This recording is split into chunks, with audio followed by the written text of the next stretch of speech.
हो गया जी आना नहीं है जाने के पीछे हो यार কেন্দ্ৰীয় চৰকাৰক কি 125th এমেণ্ডমেণ্টলৈ যোৱা বছৰ 10টা ছিক্স শিডিউল কাউন্সিল একেলগে লগ লাগি গৃহমন্ত্ৰী ডাঙৰীয়াক মেমৰেণ্ডাম দিয়া হৈছিলে আৰু ইয়াৰ ওপৰত তেখেতে state home minister Nityanand Rai ডাঙৰীয়াক দায়িত্ব দি পেলাই যিখিনি কনচালটেশ্যন বা কিবা অপিনিয়ন আছে সেইটো লৈ পেলাই পাৰ্লিয়ামেণ্টত বিলটো অনাৰ কাৰণে কথা দিছিলে আৰু সেই হিচাপে যোৱা পাৰ্লিয়ামেণ্টত আমি ৰখি আছিলোঁ যোৱা পাৰ্লিয়ামেণ্টত নাহিলে এই পাৰ্লিয়ামেণ্ট আহি আছে তো সেইকাৰণে ছিগনেটৰী অৰ্গেনাইজেশ্যন হিচাপে নিখিল বড়ো ছাত্ৰ সন্থাই এটা নেশ্যনেল ছেমিনাৰ ৰাখিছে আৰু তাত কিছুমান ছিক্স শিডিউলৰ ৰিপ্ৰেজেণ্টেটিভ আহি উপস্থিত হৈছে আৰু আমাৰ তৰফৰ পৰা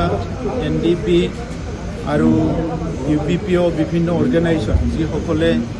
এই একৰ্ডত সমৰ্থন জনাইছিল আৰু উপস্থিত আছিলে সকলো ইয়াত উপস্থিত আছে আমি বিচাৰিছোঁ যে 125th এমেণ্ডমেণ্টটো পাছ হ'লেহে ছিক্স শিডিউল কাউন্সিলটো আৰু শক্তিশালী হ'ব আৰু তাত কিছুমান সংশোধনৰ দৰকাৰ আছে যিটো নেকি 125th এমেণ্ডমেণ্টৰ দ্বাৰা হ'ব পাৰে আৰু ইকনমিক যিটো অট'নমি ফাইনেন্সিয়েল অট'নমি যিহেতু ছিক্স শিডিউল কাউন্সিলত ফাইনেন্স পাৱাৰটো নাই তো ফাইনেন্সিয়েল অট'নমি থ্ৰু 280 আৰ্টিকল 280ৰ মাজেৰে আহিব পাৰে তো সেইকাৰণে আৰ্টিকল 280টো সংযোজন কৰি পেলাই 125th এমেণ্ডমেণ্টটো হ'ব লাগে এই কথাটো ৰখা হৈছে আৰু তাত বহুতখিনি কথা তাত আৰু আছে বাকীখিনি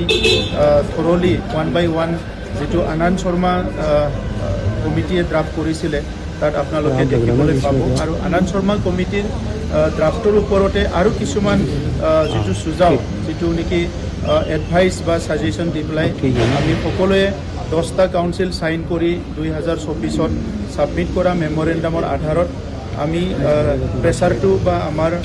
ডিমাণ্ডটো কণ্টিনিউ ৰাখিছোঁ গভৰ্ণমেণ্টৰ ওচৰত আৰু আশা ৰাখিছোঁ যে নেক্সট যিটো হ'ব লগা পাৰ্লিয়ামেণ্ট ছেশ্যন ইয়াত 125th এমেণ্ডমেণ্টটো তেখেতসকলে টেবল কৰিব আৰু এইটো পাছ কৰিব এটা প্ৰশ্ন আছে ৰাজনৈতিক প্ৰশ্ন যিহেতু আপোনাৰ বৰ্তমান এমপিতে আছে আৰু গোটেই বিষয়টো আপোনালোকে কেনেদৰে চাব লগত আছেনে কাৰণ সেইদিনা এটা কথা দেখা গৈছে যে কনচেপ্টত প্ৰধান ওৱান বুলি যিটো ওৱান নৰ্থ ইষ্ট বুলি এটা কনচেপ্ট তেওঁলোকে লৈ আহিছে প্ৰদ্যুৎ মাণিক্য আৰু কৰ্ণাল শৰ্মাই তেখেতে এইটো আহ্বান জনাইছিল আপোনালোকৰ স্থিতিটো কি হ'ব আপোনালোক বৰ্তমান এডিএৰ লগত উত্তৰ পূৰ্বাঞ্চলক লৈ উত্তৰ পূৰ্বাঞ্চলৰ সকলো জাতি জনগোষ্ঠীয়ে এটা জনগোষ্ঠীয়ে আনটো জনগোষ্ঠীৰ লগত সদায় এটা আন্তৰিকতা আছে আৰু বহুত সময়ত বহুত ইছ্যুত একেলগে মাত মাতি আহিছে আৰু আজিলৈকে দেখিবলৈ পাইছোঁ যে বিভিন্ন ইছ্যুত সময়ে সময়ে একেলগে মাত মাতি আহিছে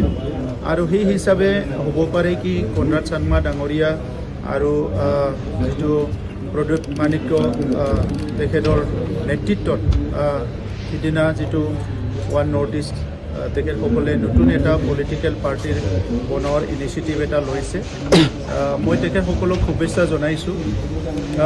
সকলো জনগোষ্ঠীয়ে এটা জনগোষ্ঠী আনটো জনগোষ্ঠীৰ লগত মিলি পেলাই থাকিব বিচাৰে এইটো এটা আমাৰ সকলোৰে এটা আশা বা এছপিৰেশ্যন কিন্তু সকলো জনগোষ্ঠীৰে নিজা নিজা ইছ্যু আছে আজি বড়োসকলে প্ৰায় 40 বছৰ সংগ্ৰাম কৰি আহিছে আৰু এতিয়াও বিভিন্ন সমস্যাবিলাক আছে এই সমস্যাবিলাক ৰাজনৈতিকভাৱে সমাধান হ'ব লাগিব কাৰণ গভৰ্ণমেণ্টে গোটেই পলিচিটো লয় আৰু সেইকাৰণে পলিটিক্সটো তেনেকুৱা ধৰণে যোৱা 40 বছৰত আমাৰ ইছ্যু ভিত্তিক হৈ আহিছে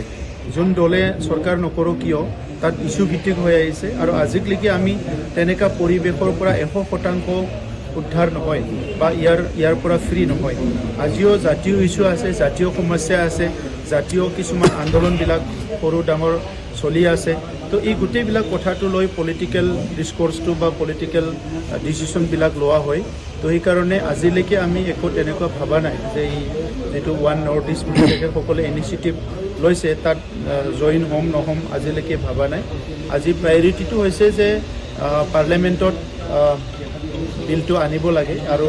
আমি সকলো সংগ্ৰামৰ পৰা অহা প্ৰায় 30 বছৰ 40 বছৰ সংগ্ৰাম কৰি অহা মানুহ সেইকাৰণে আমি বিচাৰিছোঁ জাতীয় সমস্যা বা অঞ্চলৰ সমস্যাটো প্ৰথমে সমাধান হওক তাৰপিছত অইন ইছ্যুবিলাকৰ কাৰণে আমি চিন্তা কৰিম